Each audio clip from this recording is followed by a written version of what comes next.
Hello students. तो आज हम लोग इस लेसन में पढ़ने जा रहे हैं balancing of redox reactions by ion electron method या हाफ रिएक्शन मेथड। ठीक है, हाफ रिएक्शन मेथड इसलिए क्योंकि हम यहाँ जो होल रेडॉक्स रिएक्शन होगी उसमें रिडक्शन हाफ रिएक्शन जो होगी उसको अलग लिखेंगे और ऑक्सीडेशन हाफ रिएक्शन है उसको अलग लिखेंगे। मतलब हम उस रेडॉक्स रिएक्शन के हाफ इक्वल हाफ कर चुके हैं। ठीक है, अब यहाँ पर सबसे पहले हमको क्या करना है, जो इक्वेशन है स्केलेटन इक्वेशन वो लिखना है जो कि ऐसी दी हुई है। ठीक है, अब यहाँ पर हर एक एटम की हमको ऑक्सीडेशन स्टेट लिख देना है। तो यहाँ पर हमने ये Cr की भी +6 ऑक्सीडेशन स्टेट यहाँ पर लिख दी और बाकी एज इट इज़ दिया हुआ था। अब हमको यहाँ पहचानना है क्योंकि अब हमको नेक्स्ट स्टेप में ऑक्सीडेशन हाफ और रिडक्शन हाफ इक्वेशन लिखनी है क्योंकि हम हाफ रिएक्शन मेथड पढ़ रहे हैं। तो यहाँ पर हम पहचानेंगे कैसे कि Fe2 पॉजिटिव में ये Fe3 पॉजिटिव में चला गया, मतलब इसकी ऑक्सीडेशन नंबर में कितना 1 यूनिट का इंक्रीमेंट हुआ, +2 से +3 हो गया। ऑक्सीडेशन नंबर का बढ़ना या ऑक्सीडेशन स्टेट का बढ़ना क्या होता है, ऑक्सीडेशन। तो ये क्या है, ऑक्सीडेशन हाफ है। और +6 Cr2 था, यहाँ पर Cr3 पॉजिटिव हो गया, मतलब 3 यूनिट कम हो गया है। तो यहाँ क्या हुआ, Cr का ऑक्सीडेशन नंबर या ऑक्सीडेशन स्टेट कम हुआ, तो क्या हुआ, ये रिडक्शन हाफ रिएक्शन हो गई। तो हमने ऑक्सीडेशन हाफ को यहाँ पर लिख दिया, फिर रिडक्शन हाफ जो हो रहा था उसको हमने यहाँ पर लिख दिया। अब हमको करना क्या है कि जो एटम ऑक्सीडेशन या रिडक्शन में टेक पार्ट या हिस्सा ले रहे हैं उनको बैलेंस करना है, वही जो हम ऑक्सीडेशन मेथड में पढ़ रहे थे, ऑक्सीडेशन नंबर मेथड में। तो यहाँ देखिए Fe2 पॉजिटिव Fe3 पॉजिटिव, एक Fe का एटम है, यहाँ पर भी एक Fe का एटम है, ये तो बैलेंस्ड है, कोई दिक्कत नहीं है। यहाँ Cr2 है और यहाँ पर ओनली Cr आ रहा है, तो यहाँ सबसे पहले हम इसको 2Cr करेंगे। ठीक है, यहाँ हमने एटम भी बैलेंस कर लिए।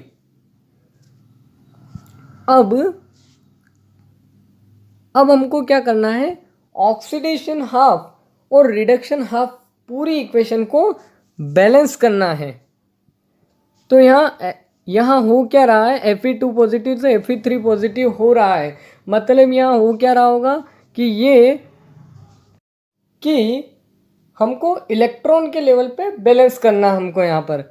जैसे ये Fe2 पॉजिटिव है Fe3 पॉजिटिव में कन्वर्ट हो रहा है, तो क्या हो रहा होगा कि यहाँ पर एक इलेक्ट्रॉन निकल रहा होगा, +1 इलेक्ट्रॉन बाहर आ रहा होगा।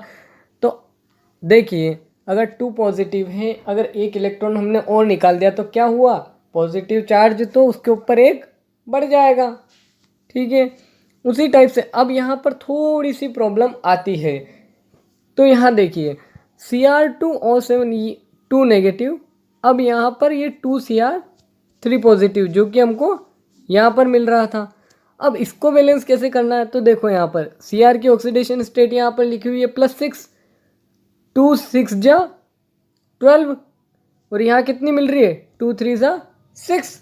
मतलब क्या हो रहा है कि यहाँ पर 6 पॉजिटिव चार्ज मिल रहे हैं और यहाँ पर कितने 12 पॉजिटिव चार्ज हैं, मतलब पॉजिटिव चार्ज कम हो रहे हैं, मतलब इलेक्ट्रॉन ऐड हो रहे होंगे। तो कितने इलेक्ट्रॉन ऐड हो रहे हैं, जितने पॉजिटिव चार्ज कम हो रहे हैं। तो यहाँ पर 6 ही आए हैं ना और यहाँ पर 12 थे, तो 6 इलेक्ट्रॉन इसमें ऐड हुए, मतलब इसने 6 इलेक्ट्रॉन गेन किए और इसने कितने इलेक्ट्रॉन लूज किया, 1 इलेक्ट्रॉन। तो अब देखो ये फिर एक तरह से अनबैलेंस्ड हो गई है कि यहाँ पर 1 इलेक्ट्रॉन लूज हुआ और यहाँ 6 इलेक्ट्रॉन गेन हो गए, तो बाकी के 5 इलेक्ट्रॉन हमको कहाँ से मिले। तो इस चीज़ को अब बैलेंस करना है। अब हम इलेक्ट्रॉन बैलेंस करने जा रहे हैं। तो देखो हम सिंपली करते क्या हैं कि यहाँ पर भी हम 6 से इसको मल्टीप्लाई कर देते हैं ताकि यहाँ पर भी 1 × 6 6 इलेक्ट्रॉन हो जाएंगे और यहाँ 6 इलेक्ट्रॉन तो है ही, इसका मतलब 6 इलेक्ट्रॉन आए और 6 इलेक्ट्रॉन लूज हुए। तो यहाँ पर हमने 6 से मल्टीप्लाई किया, किसको, इस Fe वाले को, Fe वाली इक्वेशन को 6 से मल्टीप्लाई किया ताकि यहाँ 1 इलेक्ट्रॉन भी 6 इलेक्ट्रॉन में कन्वर्ट हो जाए। तो इस वाली इक्वेशन को हम जब लिखेंगे तब 6 से मल्टीप्लाई करते हुए लिखेंगे। देखिए यहाँ पर Fe है, ये Fe Cr2O7 पहले तो ये लिख दी, फिर उसके बाद Fe3 positive, Cr3 positive, 2Cr3 positive, ठीक है, ये तो हमने लिख दिया। अब हमको क्या करना है, Fe वाले जो है उनकी 6 से मल्टीप्लाई करते हुए लिखना है। तो यहाँ 6 लगा दिया Fe के आगे और यहाँ 6 लगा दिया, बाकी तो ये एज इट इज ही है, ठीक है। अब हम जो ये बैलेंस करने की जो मेथड पढ़ रहे हैं ये हम अभी एसिडिक मीडियम में पढ़ रहे हैं। अभी हम नेक्स्ट लेसन में बेसिक मीडियम की भी बात करेंगे।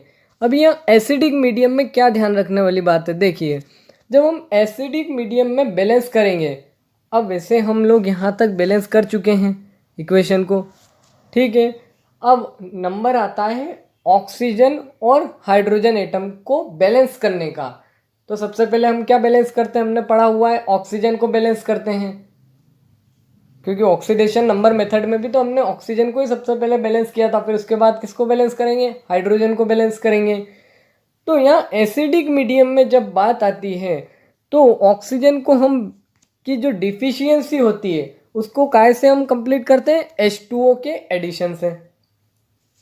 और हाइड्रोजन की अगर डिफिशियंसी होगी तो हम उसको हाइड्रोजन आयन से फुलफिल करेंगे। तो देखो ये इक्वेशन है हमारी। अब इसके बाद यहाँ देखो, यहाँ पर O7 है, ऑक्सीजन यहाँ दिखाई दे रहा है, पर यहाँ पूरे में हमको ऑक्सीजन नहीं मिल पा रहा, मतलब यहाँ पर 7 ऑक्सीजन है और यहाँ पर एक भी ऑक्सीजन नहीं है। तो ऑक्सीजन को कहाँ से हम फुलफिल करेंगे, H2O से। तो O कितना है, इसमें 1 है, तो हमको 7 ऑक्सीजन के लिए 7 H2O लेने होंगे। अब यहाँ पर हमको इस इक्वेशन में यहाँ से यहाँ तक में हाइड्रोजन कहीं नहीं है। अब हाइड्रोजन की डेफिशिएंसी को कैसे फुलफिल करेंगे हम लोग, H पॉजिटिव आयन से। तो यहाँ पर कितने हैं, 7 2 14 H है, मतलब हमको 14 H पॉजिटिव की जरूरत होगी। अब ये यहाँ जाके हमारी इक्वेशन पूरी तरह से बैलेंस हो जाती है। हम एक एक चीज़ को एक बार और चेक कर लेते हैं ताकि हम ये कह सके कि हमारी इक्वेशन पूरी तरह से बैलेंस्ड है।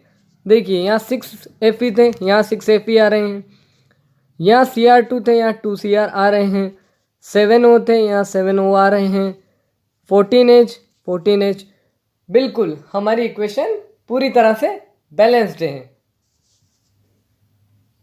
तो अब हम लोग मिलेंगे नेक्स्ट लेसन में, जहाँ पर हम बेसिक मीडियम में रेडॉक्स रिएक्शन को बैलेंस करने की मेथड जो है उसको सीखेंगे।